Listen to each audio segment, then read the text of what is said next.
Mesdames et messieurs, chers téléspectateurs, merci pour votre fidélité et bienvenue dans votre édition du soir. Pour vous, les grands titres. Passation des pouvoirs à la primature, Abdoulaye Idrissa Maïga, Premier ministre sortant, passe le témoin à Soumeylou Boubèye Maïga, nouveau chef du gouvernement. Depuis le 1er janvier, la Mauritanie a décidé d'alléger sa monnaie, l'Ouguia, d'un zéro. La Corée du Nord a annoncé ce mercredi la réouverture du téléphone rouge intercoréen à 6h GMT.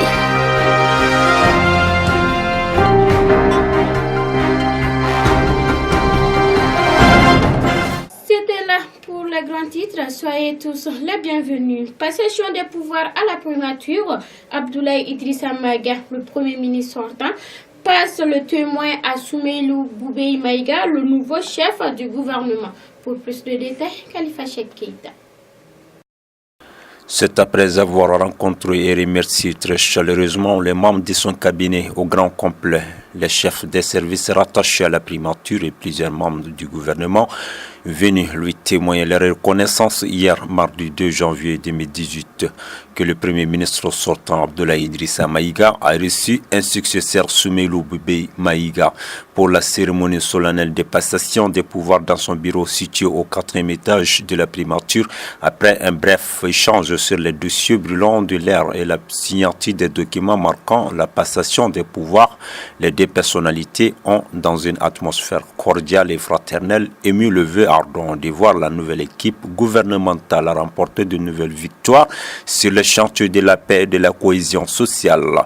Soumeylou Boubèye Maïga s'est ensuite engagé à tout mettre en œuvre pour consolider les acquis de l'équipe sortante et surtout de redonner à nos compatriotes des réels motifs d'espoir pour un avenir meilleur en redoublant d'efforts pour trouver des réponses réalistes et durables aux grandes préoccupations de nos compatriotes aussi bien de l'intérieur que de l'extérieur.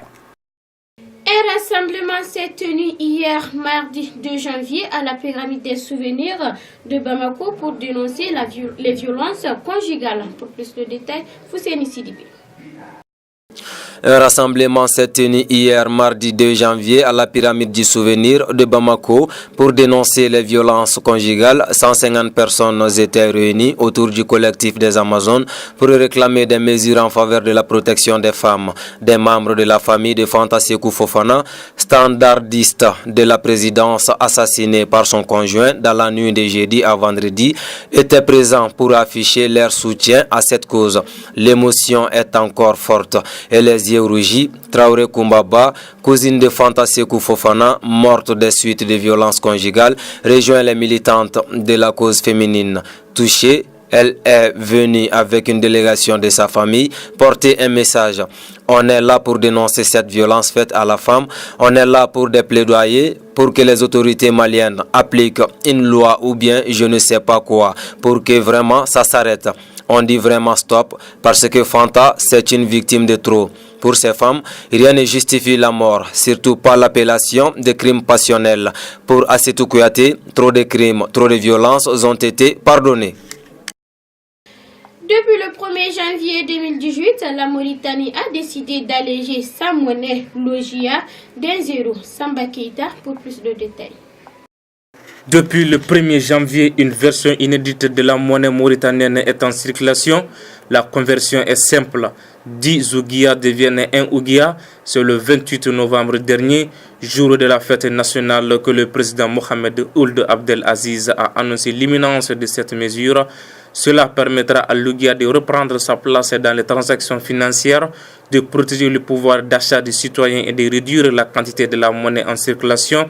Les monnaies seront retirées dans le respect d'un calendrier établi par la Banque centrale de Mauritanie, BCM. Les plus gros, comme le billet de 5 000, soit 11,76 €, seront les premiers concernés et devraient ne plus être en circulation d'ici le 31 janvier. Ceux de 2000 et de 1000 subiront le même sort respectivement 1 et 2 mois plus tard. Enfin, les plus petites coupures devraient être mises en rencard au plus tard en juin. Ce changement aura le mérite de réinjecter dans le système bancaire des liquidités théorisées par une partie de la population dans le secteur informel ou par d'autres ayant des fonds d'origine frauduleuse. Au Nigeria, un attentat de suicide du groupe Boko Haram dans une mosquée ce mercredi 3 janvier a fait un état de 14 morts et de blessés graves. Pour plus de détails, Khalifa Chekita. Un attentat attribué au groupe djihadiste Boko Haram dans une mosquée à la frontière entre le Nigeria et le Cameroun a fait au moins 14 morts et de blessés graves ce mercredi matin. Un homme s'est fait exploser peu avant la première prière du matin au milieu des fidèles musulmans dans une mosquée de Gambourou, État dit Borno. Pour l'instant, 14 corps ont été sortis des décombres de la mosquée dans les quartiers d'Ungouara. Abuja, qui a été totalement détruite par l'explosion, mais le bilan pourrait s'alourdir sur les misérables en survécu et nous pensons qu'il y a beaucoup plus de victimes sous les décombres. Gambourou, grande ville marchande entre le Nigeria et le Cameroun, était tombée aux mains de Boko Haram en août 2014, malgré la reprise de la ville en septembre 2015 avec l'aide de l'armée tchadienne. Les combattants de Boko Haram continuent de mener des attaques sporadiques sur les villages aux alentours et les routes de la région. Mardi, le chef de file historique du groupe djihadiste Aboubakar Shekau a diffusé une vidéo dans laquelle il revendique une série d'attaques commises au mois de décembre. La Corée du Nord a annoncé ce mercredi 3 janvier 2018 la réouverture du téléphone rouge intercoréenne à 6h GMT. Samba Keita nous en dit plus. Pyongyang tend la main à Séoul. La Corée du Nord a annoncé ce mercredi 3 janvier la réouverture du téléphone rouge intercoréen, ce qui est déjà fait, et pour discuter de sa participation aux prochains Jeux olympiques en Corée du Sud, continuant à jouer l'ouverture malgré les railleries de Donald Trump qui se vantait d'avoir un bouton nucléaire plus gros que celui de Kim Jong-un. Le Nord a proposé de rétablir le canal de communication de Panmunjom, village frontalier où fut signé le cessez-le-feu de la guerre du Corée 1950-53. Il réagissait à une offre de dialogue de Séoul qui répondait lui-même à une main tendue du dirigeant nord-coréen. Lundi, de son adresse du Nouvel An à la nation, Séoul a salué la décision du Corée de rouvrir cette ligne comme étant très significative. Cela a créé un environnement où la communication sera possible à tout moment, a réagi le chef de la communication de la présidence du Sud-Coréen, Yoon Yong-chan. Faisant plusieurs blessés, une tempête Eleanor a touché la moitié nord de l'Hexagone en France dans la nuit du mardi 2 au mercredi 3 janvier 2018. Pour plus de détails, Fousséni Sidibi.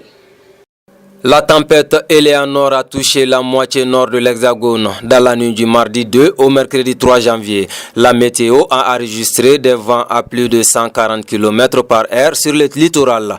La vigilance orange au vent violent a été étendue à 51 départements mercredi matin, alors que la tempête doit poursuivre sa route vers le nord-est de la France et la Corse. Internautes et médias ont publié des images impressionnantes de la tempête.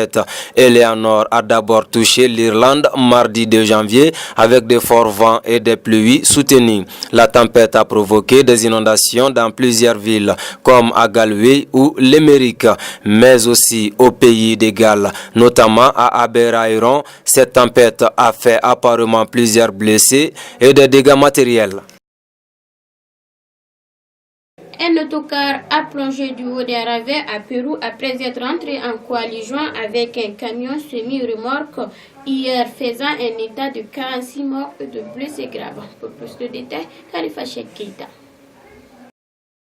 Au moins 46 personnes ont perdu la vie au Pérou mardi lorsqu'un autocar a plongé du haut d'un ravin après être entré en collision avec un camion semi-remorque. La collision avait fait plonger l'autocar d'une hauteur de 80 mètres avant qu'il ne s'écrase sur une plage au nord de la capitale. L'accident s'est produit sur une portion étroite d'une autoroute connue sous le nom de Courbe du Diable.